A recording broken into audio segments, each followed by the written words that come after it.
Wow, thank you all. We have a lot to think about and to have conversation about. And while we're waiting for maybe some questions to come from the audience, now maybe you can help us out here. But it seems to me that we've been focusing in many ways, all four of you were focusing on issues that relate to worship and the role of worship. Robin, am I wrong? And Katherine, maybe you want to comment too, that the sort of impulse behind ethnodoxology has been the sort of worship renewal movement. Am I wrong about that? Because I think that's one of the most significant events in the last generation that evangelicals have discovered the importance of, for better or worse, and not always doing much about it, but the importance of worship. Am I right about that? I would say that's true. It's only one of the streams. Right. And I think we've broadened maybe beyond that, because now you can even practice ethnodoxology in a place where there is no church, where you're, contributing to the human flourishing of a society that doesn't have Christians in it yet. But I was sitting around in a meeting one time, a bunch of us in Heart Sounds International were sitting around, and we were talking about what were the initial sparks of writing that contributed to this passion for ethnodoxology. And we realized that all of us had been influenced, like it was to the person, and there were about 15 people in the room, by one issue of Mission Frontiers. See, she finished my sentence. What? Yeah.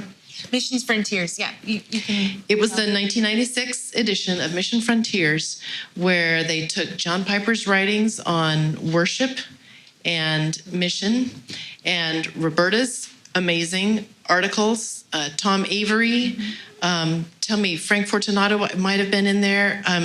These were some of the early ponderings. The word ethnodoxology had not been coined then yet, but we started putting together the fact that we were doing mission. We were worried about people being saved, going to heaven.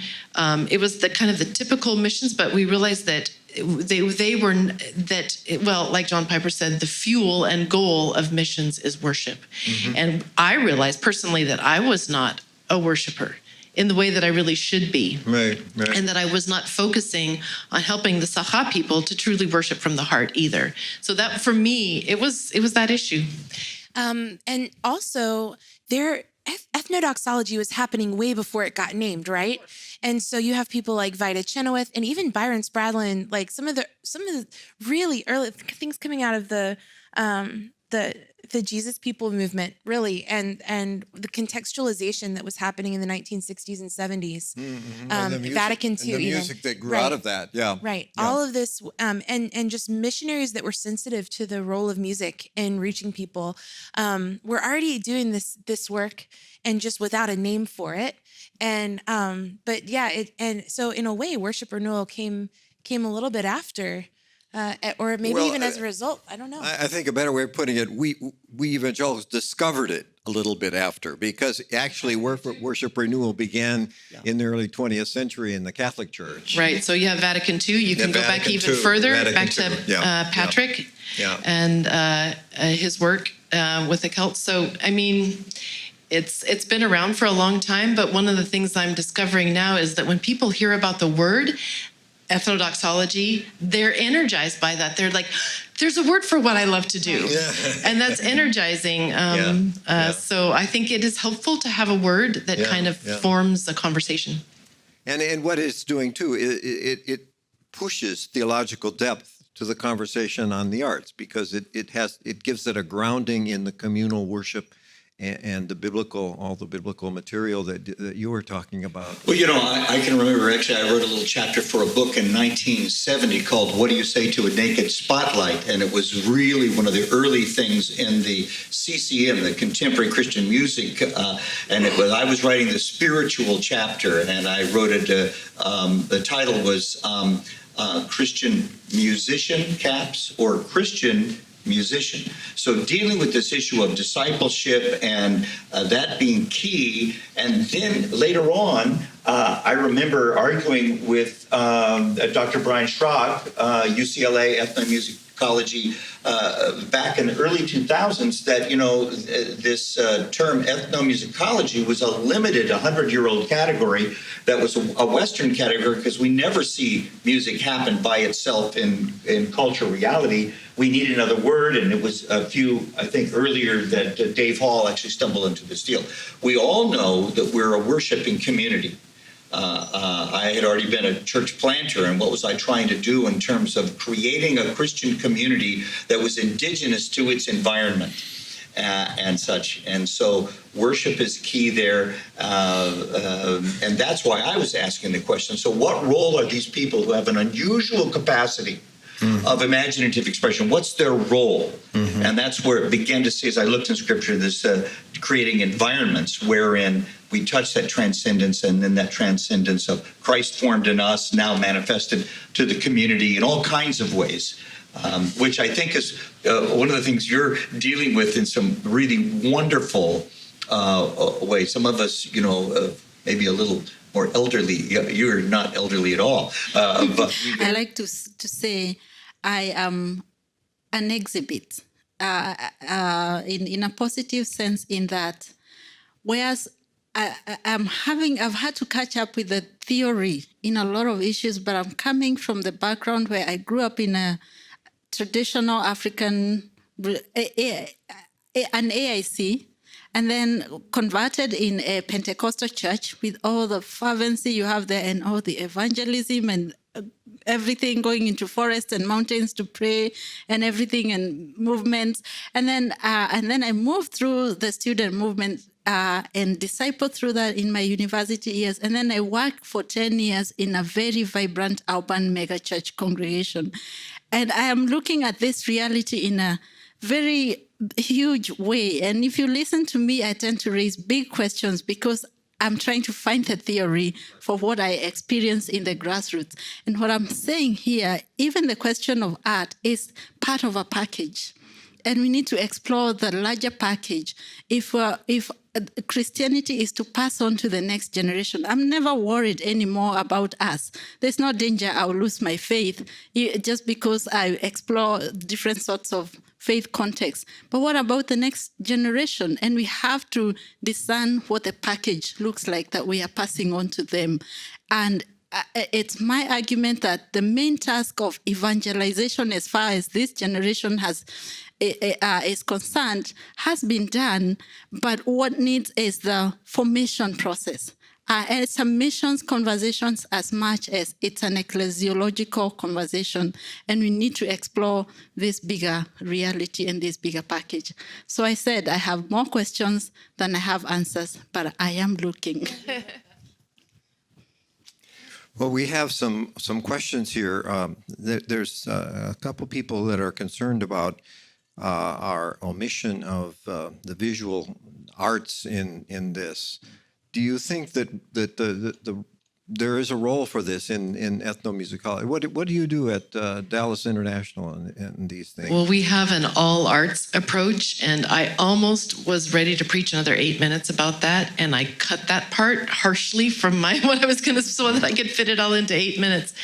But I think one of the things that I love about ethnodoxology and what we teach at my program and other programs as well is the opening to the other arts, valuing other arts as much as music.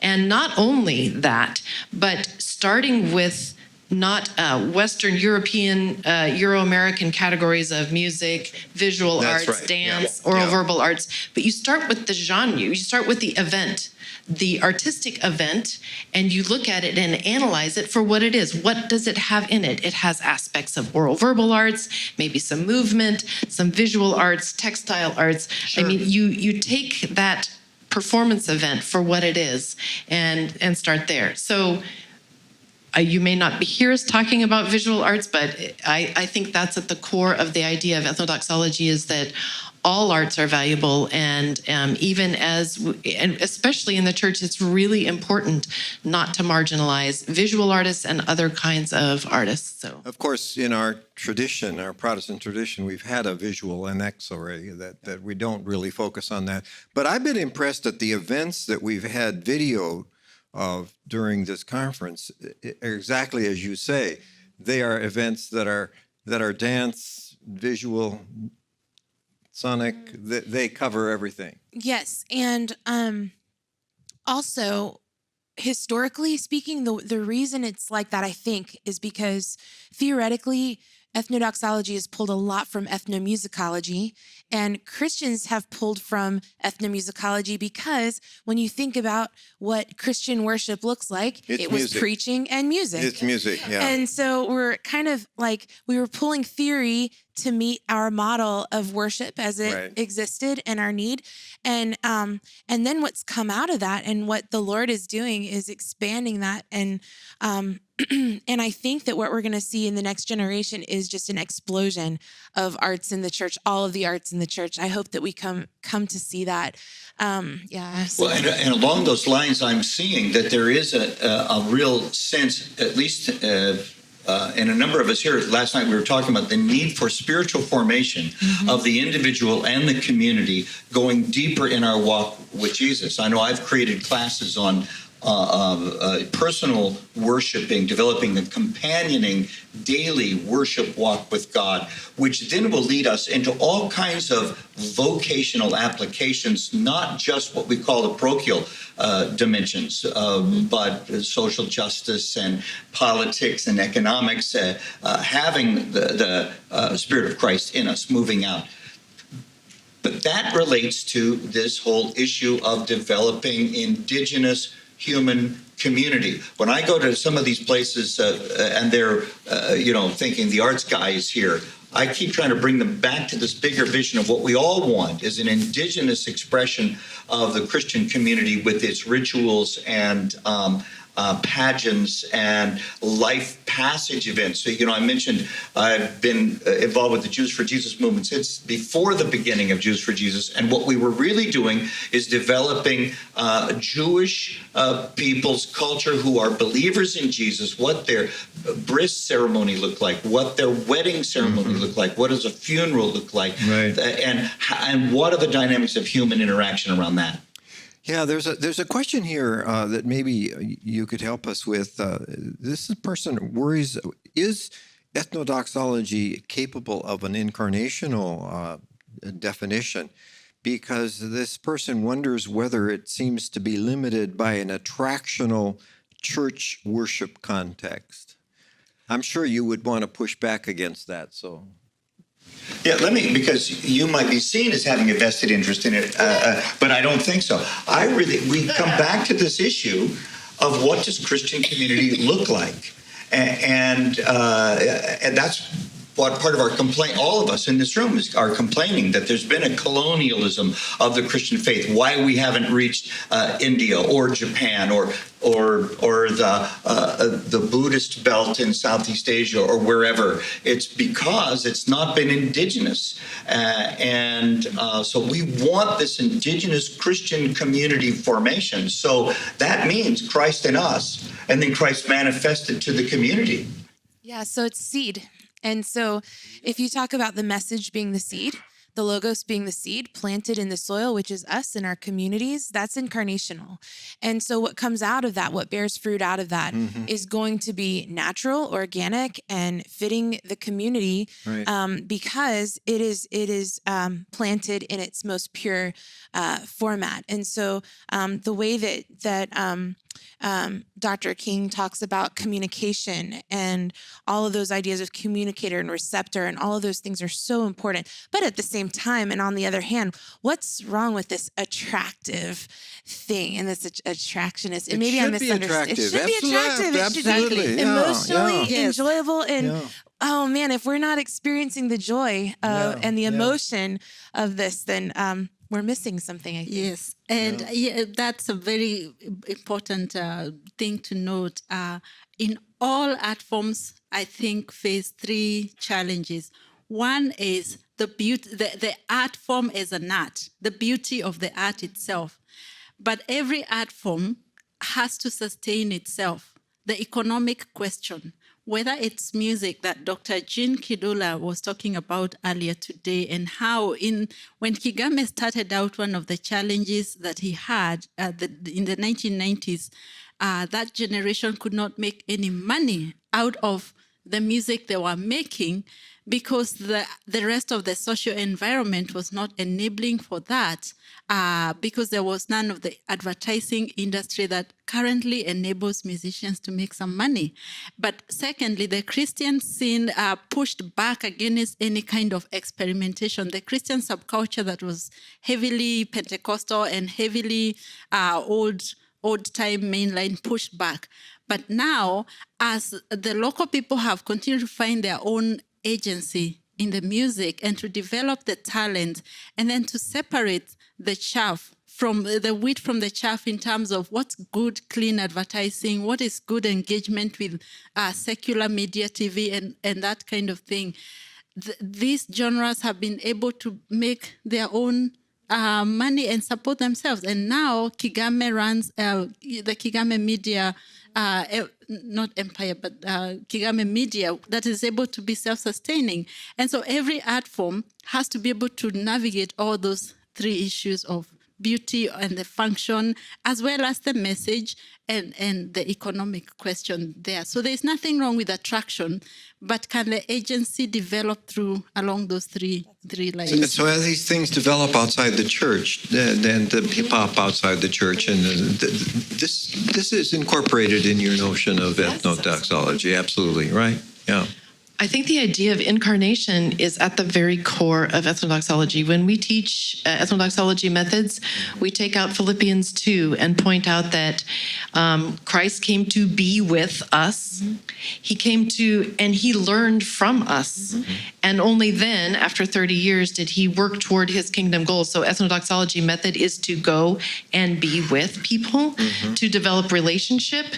It's all based on relationship, to learn from them about their arts, mm-hmm. their goals for their community, their desires, their needs, and then to have conversations with them about how can you use the local art forms that you have, whatever those look like, urban, rural, whatever, right. How can you use those to meet the goals that you have for your community? It's basically community development through the arts, but it's a very incarnational thing. We use that model of Philippians 2. So maybe I'm misunderstanding the question, but ethnodoxology is entirely incarnational. I think you're absolutely right. Go ahead.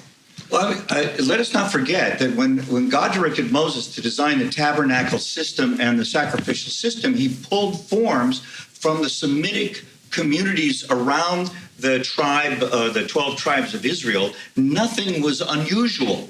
There wasn't any unusual form there. Yeah. He just reloaded it with proper reality, theology. Right. Then Christianity, these Messianic Jews accepted Christ and moved into worshiping him within the Jewish community wherein they dwelled. Then the Apostle Paul, I think the whole first International Christian Leadership Meeting, Acts chapter 15, was all about community worship forms and whether they were going to be in Jewish rituals or they were going to be released mm-hmm. into the various indigenous expressions. Remember, all human community has ritual, pageant, ceremony. Why? We're human beings dealing with imaginatively arranged symbols, metaphors, and expressions, through none of which are magic, we believe, but through which, when infused with faith, move us to touch the mystery of interaction between God and us. Yeah. That's that sort of anthropomorphized kind of movement that God did, including taking on the form of all things, a human being. So that to me, and that's that larger part of the larger package of the Christian community or the church community in the world realities. And how to pass that package to the next generation, not merely to proclaim, but to pass the bigger package? How do we move Let that me make forward? one comment. Forgive me, I just really prayed I wouldn't be a fat mouth in this thing. But one of the things that Bill and I talked about at lunchtime, when pastors ask me, how do I disciple an artist? I said, well, there's several things involved. I have a little couple of acronyms, but care, we have to connect and we have to provide community for and such. We've got to admire. We've talked about all these things. But to give them traction from a missional and ecclesial structure, we've got to give them trans-local church structures where they don't think they're outside the church, but they're oftentimes working outside the four walls of the church, which gives them legitimacy. And this is actually why my organization right now, my mission organization, is growing exponentially in the last 10 years, because we are open to giving innovative people who have not always been proven an opportunity to have organizational structure. We've given permission to raise support. That's an ecclesial function. And to help them learn how to do that and give them the kind of coaching and care and discipling along the way. And we also take volunteer and bivocational people. Why? Because raising support is hard, and we encourage them to work a day job. And if they can write their songs and sell them, that's great, and we don't own it. I mean, those kinds of things. I think we've got to give structures and permission. Forgive me, Bill. Yeah. All right. Well, thank you all. I think this has been great, and we've, as Andrew Wall says, after Acts 15, no one knew where it would lead, and we still don't know. So we're all looking forward and seeing what God is going to do in the next generation. And thank you for all of you for helping.